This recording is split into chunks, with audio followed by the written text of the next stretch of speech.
confined to that space, COVID-19, communication might be a little rough, right? You might be getting on each other's possible last nerves. How do you get through this thing? Stephanie Baker is along with us with Life in Abundance Counseling Ministry. And let's talk about tips to have better communication, Stephanie, inside the home when we're all confined in big, small quarters like this. Absolutely. And Liz, you're correct. There is a last nerve, and each one of us has it. So it's no. really important. I haven't found mine. Oh, no, of course not, Rob. But we'll talk to Amy. We'll interview Amy later about that. Oh, she knows my wife. Oh, no. Help. Now, one thing Stephanie will tell you is like being present in the moment for like, you even a set amount of time to do that every day. Yes, and 10 minutes is a really great amount of time. We're not looking for, an hour State of the Union kind of thing for people in this environment. But about 10 minutes just to be emotionally present, like asking your spouse, what are the highs and the lows of your day? Because many of us have been working from home. Both spouses are working from home. And so they're still having a work day, and maybe just taking a few minutes, just listen, acknowledge what you've heard from your spouse, and don't try to fix everything for them. Just listen.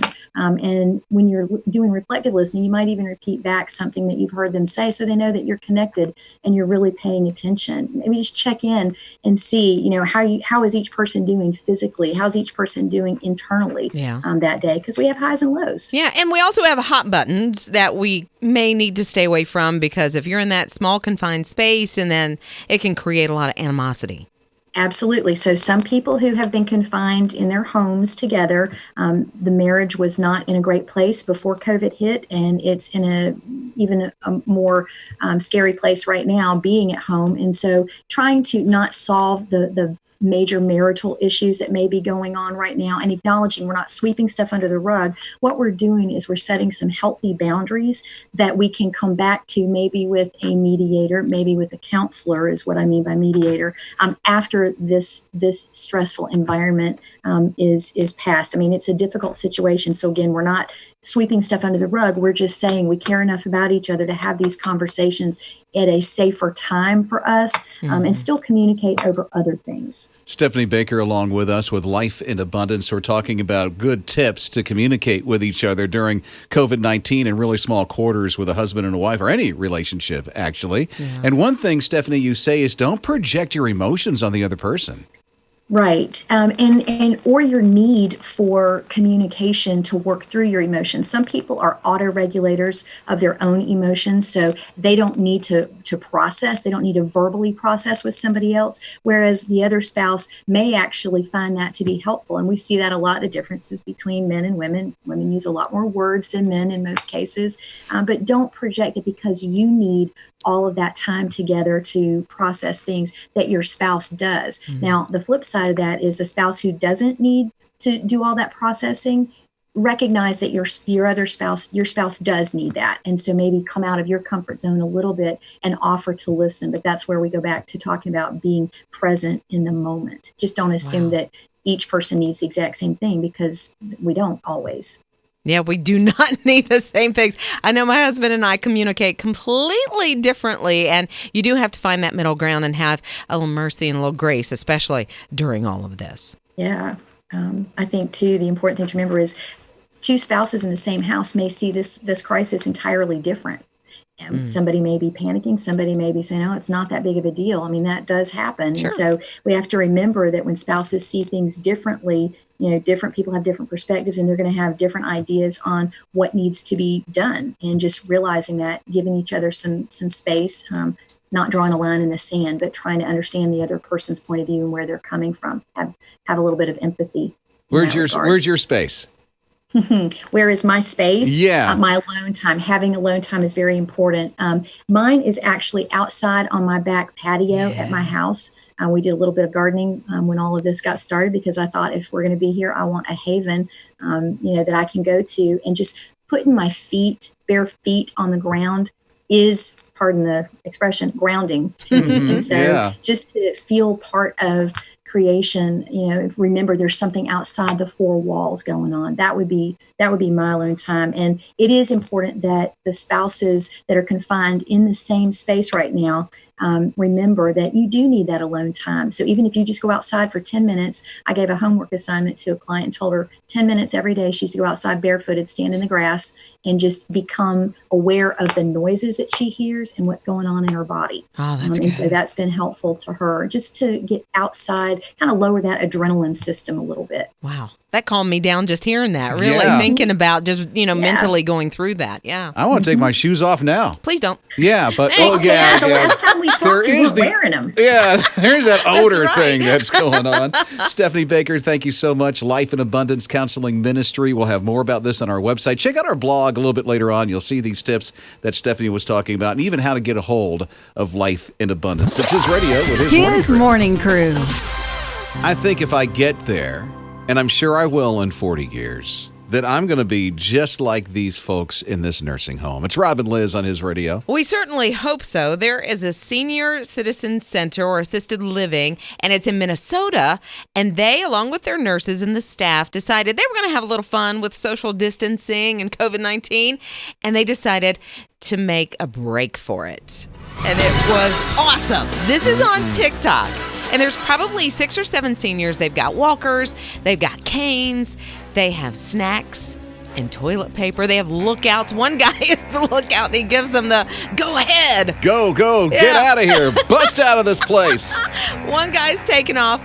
He's behind a tree and he's throwing the toilet paper to another of the escapees. That's hilarious. Is this not the greatest thing? It's all in fun, but Yes. still, I think I'd be one of the ones that you'd see walking down the road because I don't want to be in that place. no. You know, but if I need to get out for a little stroll. But if you are, this is the kind of place I want to be with all my friends having fun. They are having fun. They are. And they know how to do TikTok. I know.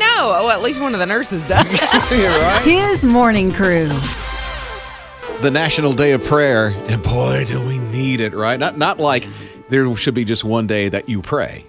But it's one concerted effort that has happened for years and years and years. And tomorrow is going to be really special because of what this planet's going through with COVID-19, right? Right. And so tomorrow, usually on National Day of Prayer, I know I will drive to a place and take part or go to my church and, spend an hour in prayer and that kind of thing.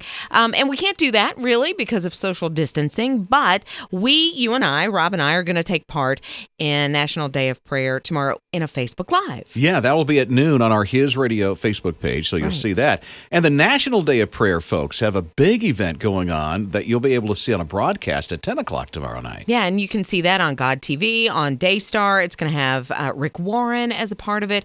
Purpose-driven life guy. Right, Yeah. exactly. You've got Michael W. Smith that is going to be taking part.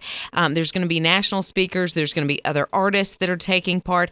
And so you can join us from your home, from your car, from wherever you are, and take part in National Day of Prayer. Yeah, I'm so glad that it's happening tomorrow. And maybe more people can do it because of this whole social distancing and some people still staying at home. Yeah, I They've think. got to do the work commute thing. Yeah, and like we do on Sundays, because we're streaming our church services online or there's a drive-in service or whatever, you can invite your friends to take part who maybe ordinarily wouldn't have. Yeah, all tomorrow, the National Day of Prayer. And you'll see his radio part of it as well on our Facebook page. At 12 His noon Morning tomorrow. Crew.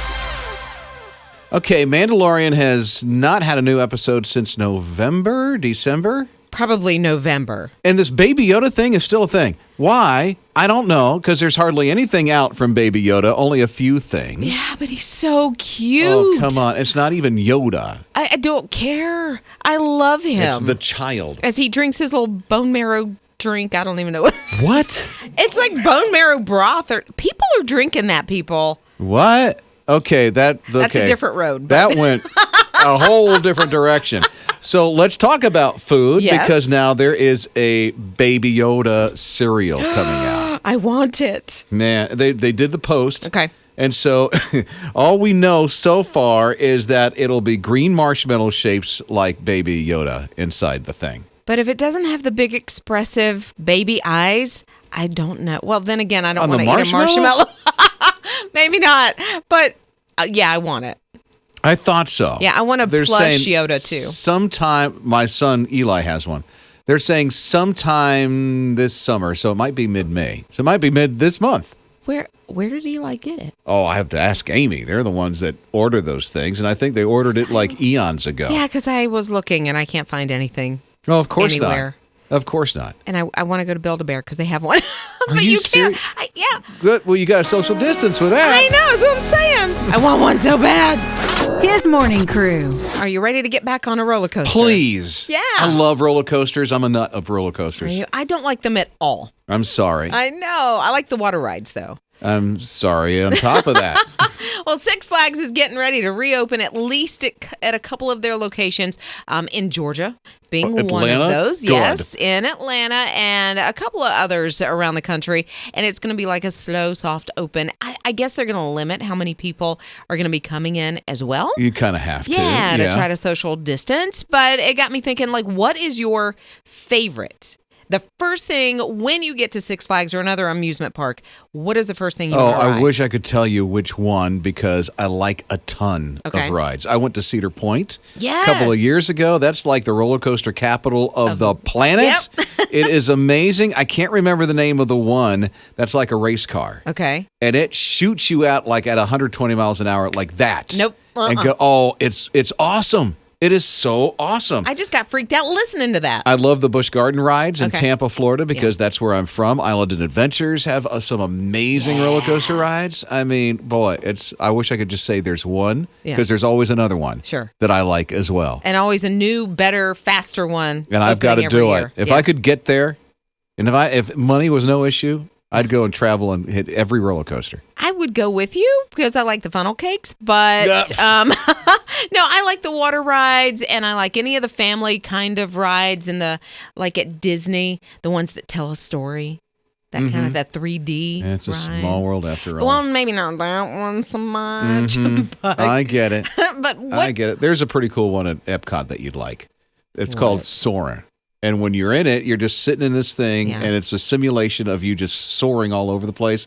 When it goes over an orange grove, you smell the orange peels. Now, I love Yeah, that. The that's pretty- interactive. Oh, there's one at Disney, A Bug's Life, where you feel the bugs in the chair. Yeah. And I hate bugs, but that was super cool. Well, it's Bug's Life. It's Yeah, Disney. exactly. So chime in the conversation at 800-447-7234.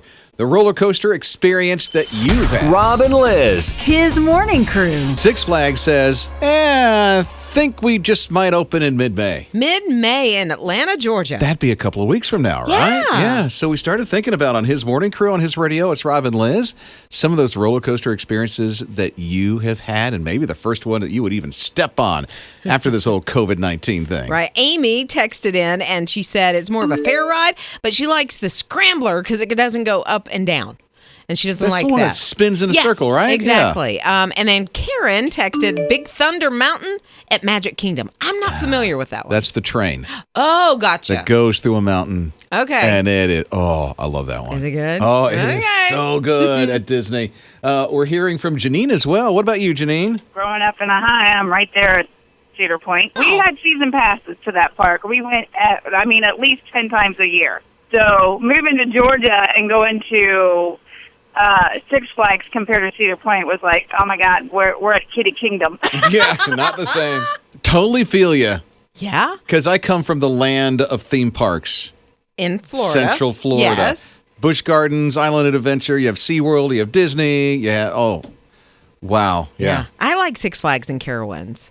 They're good. Some of my favorites. If you want to get on a nice roller coaster, you can go. Yeah, You want to yeah. get on a bunch of them? Yeah. Yeah, go to another Cedar Point.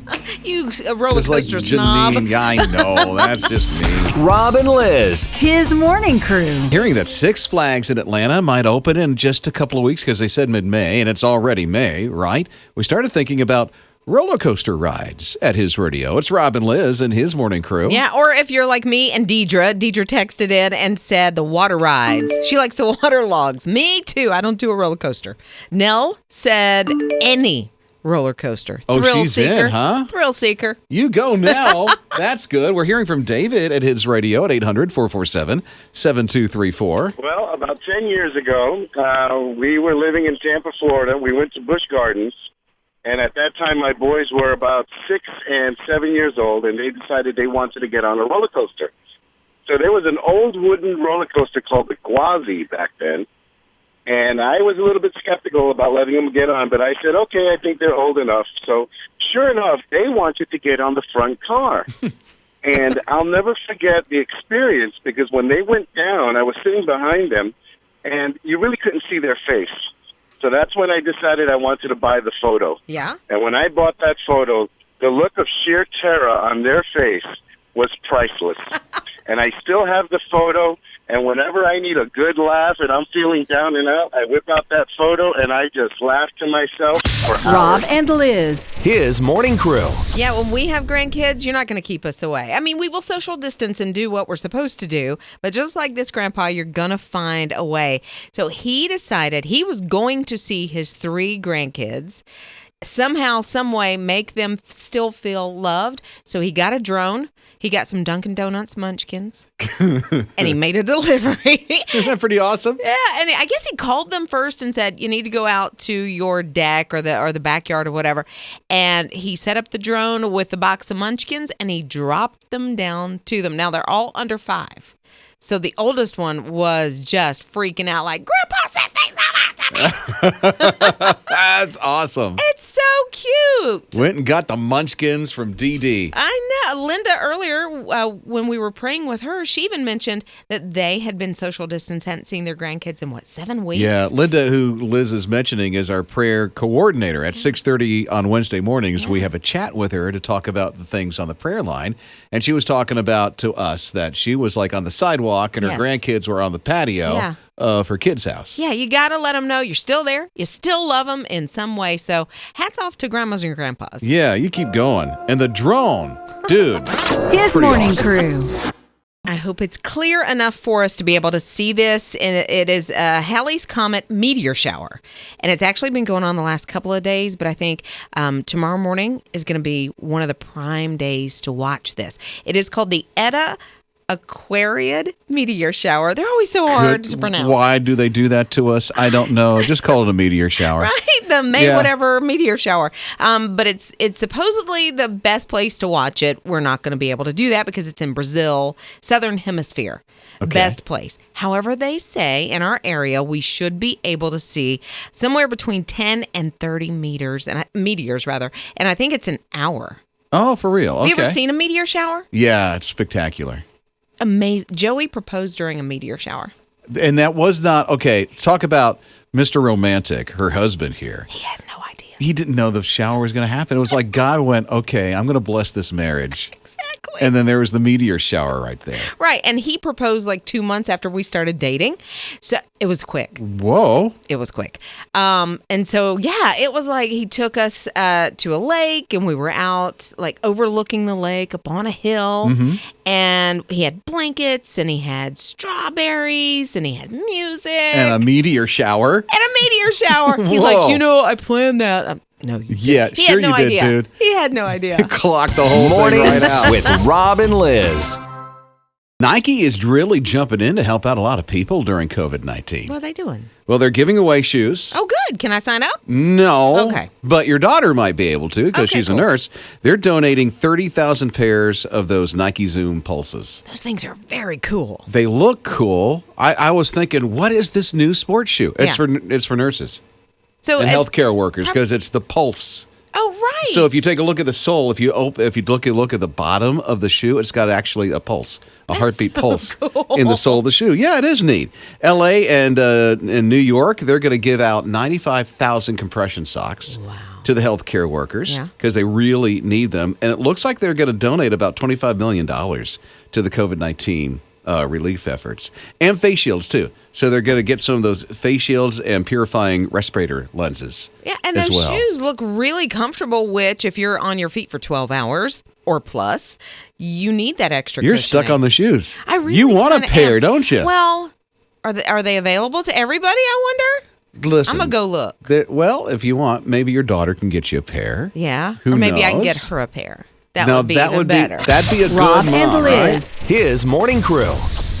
Teacher Appreciation Week. Yeah. We're so grateful for teachers. Here's this one music teacher Mm-hmm. that decided she was going to write a song. Oh, cool. about this whole experience that she's going through with social distancing and being a teacher online, because now she's got to teach virtually all these students. And so she came up with a song for the students. Oh, good. I have it. Okay. It's a really beautiful song. I like that. Isn't that great? The ukulele. Yeah. So you can tell just by that Oh, she's yeah. a music teacher. Sure. You know, Yeah. she's got the rhythm down. She came up with the lyrics of this thing. Okay. Absolutely fascinating of the lyrics. I like it. I don't want to give anything away. What are you? Okay. But wait till you hear what she sings about. Okay. In this whole thing, I'm going to tell you right now, Uh-huh. it will inspire you. You'll want to live a better life Aw, just by this one music teacher song. how sweet is she? She is absolutely Okay. amazing. Ukulele. Mm-hmm. It's going to So here we relate go. to us. It will. I think that you'll identify with this immediately. Okay, here she right. comes. Here we go. Here we go. That's it. That's her song. Yeah. I mean, I'm just, yeah. Oh. That's her song. That did was you on her re- TikTok. Did she record it like on her back deck after a hard day? It must have been something there. So, way to go, music teacher. Rob and Liz. His morning crew. I'm dyslexic. Okay. Right. And I confuse some words from Yes. time to time. And when I saw this morning on his radio that Liz, it's Rob and Liz in the morning, thanks for being with us, that Liz was going to talk about Frisbees, I thought, this is amazing. I can't wait because I like Frisbees, Sure. especially during a pandemic. But no, it's freebies, Right. not Frisbees. And there may be free Frisbees somewhere. I don't know if there are, but I do know of some freebies for healthcare workers. Okay. Okay. We're going to start with Snickers. You can send somebody a Snickers bar. It's one of my favorite candy bars, but you're not sending them to me. We are sending them to healthcare workers. You go online to snickers.com, you get a link, you send it to your friend, and they get a coupon for a free Snicker bar. Perfect. It's all because it's Nurses Week It is Nurses Okay. Week and specifically Nurses Day. today. Okay. Yes. Dunkin' Donuts, go by. Healthcare workers can get a free medium hot or iced coffee and a free donut. That's nice. Yeah, then Starbucks, free tall coffees, hot and iced. All first responders, frontline healthcare workers. Really, I think they've been doing this for a couple weeks, but it continues. Mm-hmm. You can also go to O'Charlie's, 25% off. That's what their they're doing for restaurants. healthcare workers? Yes. Nice. Yes. To go orders, that kind of thing, curbside service. And then BP, this has been going on for a little while. They are offering first responders and healthcare workers 50 cents off each gallon of gas. Now, you might not know this, but Liz's daughter, Taylor, is a nurse, and she's Yes. taking advantage of this, right? Yeah, she is. She went online. You have to register. You have to put in like your nurse's license or your, whatever information. So they know you're the real deal. Exactly. To verify. And then they send you whatever they send you. And there you go, 50 cents off each gallon. Look at that. And as cheap as it is, you might be paying 70 cents a gallon or something. Whoa, 80 hello. cents, right? There you go. Pays to be a nurse. Enjoy. And saving all those lives on Yeah. top of it.